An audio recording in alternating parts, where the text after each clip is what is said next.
Secretary of Defense Lloyd J. Austin has spoken with Israeli Minister of Defense Yoav Gallant today to receive updates on Israel's operations to restore security following the October 7th Hamas terrorist attack. Secretary Austin reiterated his appreciation for Israel's role in facilitating humanitarian aid convoys into Gaza and repeated his calls for Israel to ensure the protection of civilians. The two leaders acknowledged the release of two hostages on the October 23rd and called for the release of the remaining hostages as well. Sanjeev Srivastava, international affairs expert, still with us on the broadcast. Mr. Srivastava, the Americans, of course, taking keen and deep interest on what the hostage crisis at this point in time looks like. Though the Hamas has been releasing hostages regularly, the fact of the matter is more than 200 hostages are still being used and leveraged by Hamas as bargaining chips.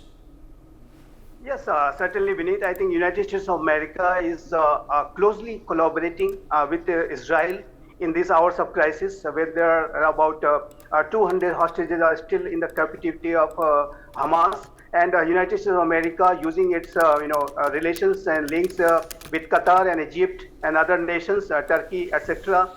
They are trying their best to get these hostages released as early as possible.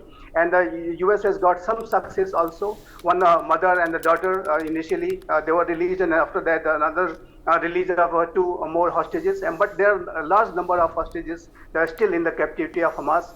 And what I was saying is that a very top operative of Hamas, Masal, he has come up with some conditions with regard to negotiations regarding this releasing of these hostages from their captivity, by saying that Israel will have to reduce the number of airstrikes inside Gaza, and also they will have to continue providing the aid and support to the people of Gaza, etc., etc. So I think Hamas is attempting to negotiate with Israel. But yes, at this point of time, this kind of negotiations, whatever is done with Hamas with regard to releasing of these hostages, is done by United States of America primarily.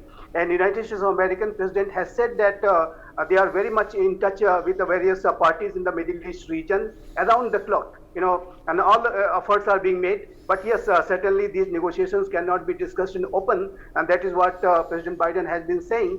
So, but the United States of America is trying its best. But as far as this Israel's war against terrorism is concerned, I think United States of America has put all its force there in the Middle East region, and with the two aircraft carriers, with the third missile, anti-ballistic missile defense system, additional Patriot batteries air defense system, as well as 2,000 Marines on a standby mode, and more, and also yesterday, the F-16, a squadron of F-16 has also been deployed in the Middle East region to deal with any state and non-state actors. So United States of America is dealing with these kind of hostages also from position of strength. Beneath, I think there is not going to be any compromise. For more such videos, subscribe to the NewsX YouTube channel, hit the bell icon.